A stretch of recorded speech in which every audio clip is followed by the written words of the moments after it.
नमस्कार, जनसच न्यूज में आपका स्वागत है। उत्तर प्रदेश के चंदौली जिले में अखिल भारतीय जनवादी महिला समिति ने शुक्रवार को चकिया तहसील मुख्यालय पर बढ़ती महंगाई, बिजली बिल, ग्रामीण आवास, मनरेगा और राशन कार्ड में हो रही भारी गड़बड़ी के खिलाफ जुलूस निकाल प्रदर्शन कर सभा की और तहसीलदार को पत्रक सौंपा। इस दौरान गांधी पार्क में हुई सभा को संबोधित करते हुए अखिल भारतीय जनवादी महिला समिति की राष्ट्रीय संयुक्त सचिव मधु गर्ग ने मोदी सरकार के द्वारा किए गए जनहित के वादों को झूठा बताया।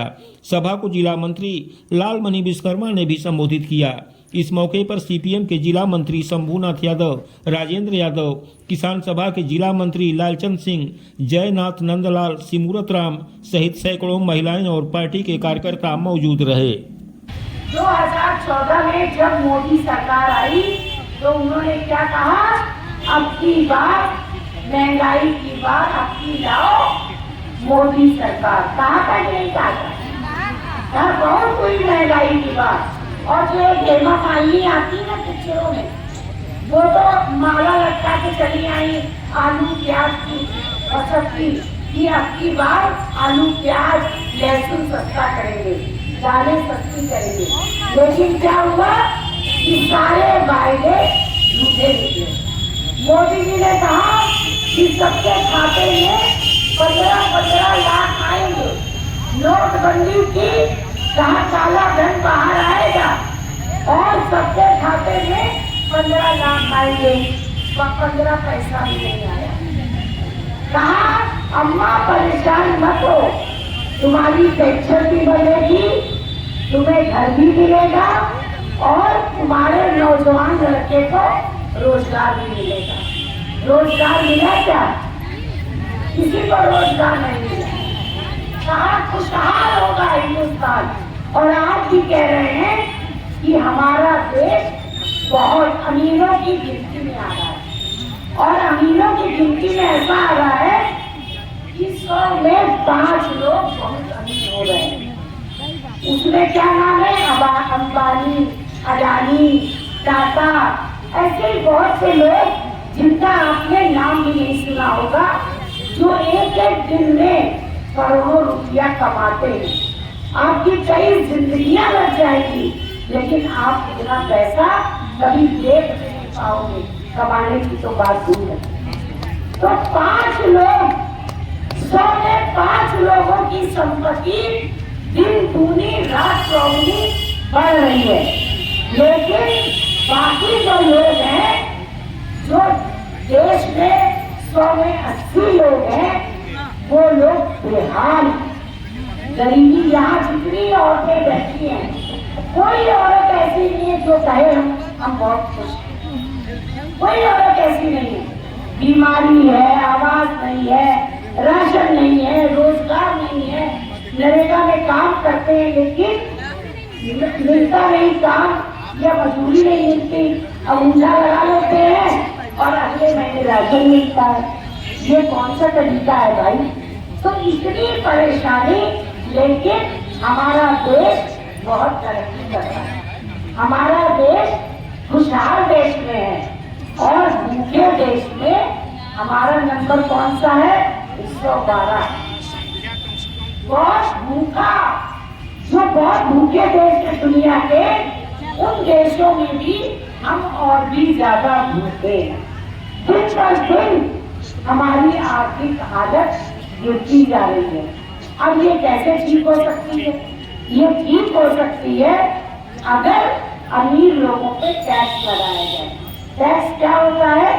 आमदनी, जो उनकी आमदनी है, अगर वो 1 लाख रुपए कमा रहे हैं तो 1000 रुपए ऊपर टैक्स लगना चाहिए।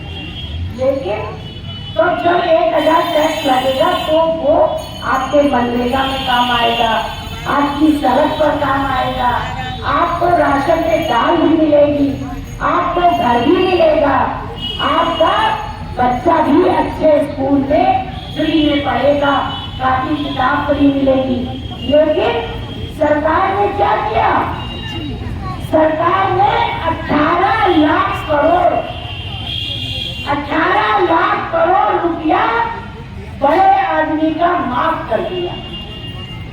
उन्होंने बैंक से कर्जा लिया आपने बैंक से कर्जा लिया तो आपके घर में तुरंत गुस्सटे आ जाते हैं आरसी काटने के लिए कि कर्जा तुम वापस करो नहीं तो जेल भेजें। और उसने जो बैंक में कर्जा लिया बहुत सारे लोगों ने वो भाग गए, वो विदेश भाग गए और उनका कर्जा भी बहुत सारा माफ कर दिया गया। अब आप सोचिए कि उनका टैक्स भी माफ किया गया, उनका कर्जा भी माफ किया गया।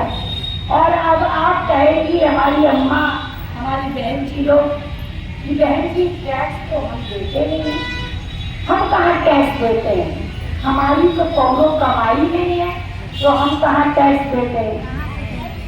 आप टैक्स देते हो, यही तो बात है। आप माचिस की टिक्की खरीदते हो, उस पर भी टैक्स लगता है। आप बच्चों की कॉपी किताब लेते हो, उस पर भी टैक्स लगता है। आप साबुन तेल खरीदते हो, उस पर भी टैक्स लगता है।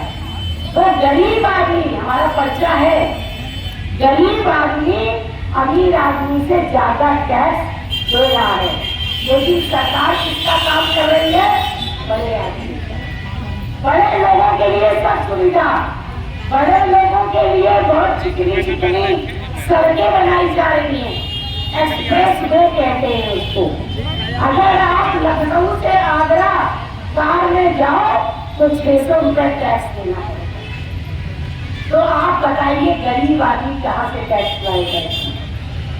लेकिन जो सामान आप खरीदते हो उसमें सब में आपको टैक्स लगाया जा रहा है। आपका पेट्रोल, आपका डीजल, सब में टैक्स लगाया जा रहा है, जिससे कि पेट्रोल और डीजल का दाम जब बढ़ता है तो सब धोने वाली चीज का भी दाम बढ़ जाता है।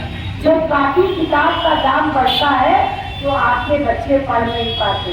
दूध दही पे जब टैक्स लगता है तो आपके बच्चे दूध नहीं पी पाते।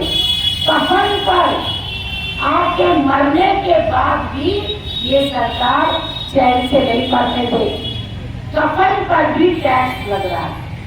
आप सोचिए कितनी गंदी ये सरकार है कि कफन पर भी टैक्स लगा रही है।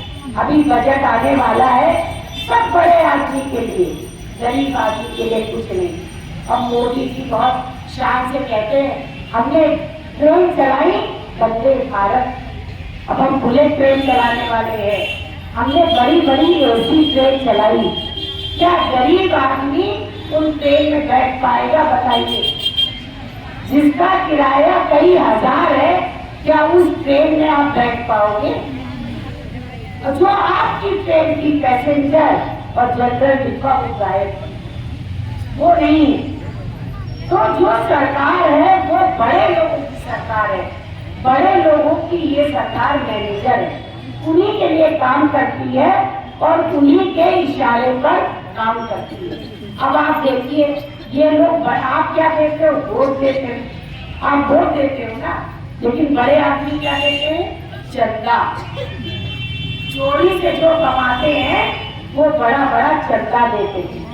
बड़ा बड़ा घोटाला सामने आया, आप लोग को उतना नहीं पता होगा, और उस वो घोटाला का पैसा वो पार्टी को देते हैं चुनाव के।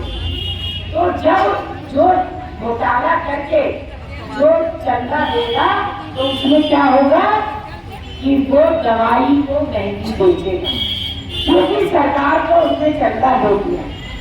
अब कोरोना के समय में एक ऐसी दवाई आई थी जिसने मोदी जी को चंदा दिया था, जिस दवाई में जहरीले तत्व थे।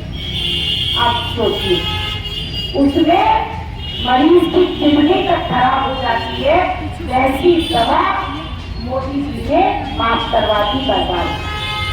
तो इस तरह से देखिए बहनों, आपके लिए कुछ नहीं है, आप सबके लिए आपके पास तब आएंगे जब वोट देना होगा। और आपको बेवकूफ बनाने के लिए कि आप महंगाई की बात ना करो, आप राशन की बात ना करो, आप जो है नौकरी की बात ना करो, आप खेती की बात मत करो कि हमारी खेती सरकार छीन ले रही है। तमाम लखनऊ में 6 जगह धरने चल रहे हैं किसानों के। अडानी सबकी जमीन छीन ले रहा है और कह रहा है मुआवजा भी पूरा नहीं देते। आप जिस जमीन पे खेती कर रही हो, कोई पता नहीं कब अडानी की नजर टेढ़ी हो जाए और आपसे जमीन ले ली।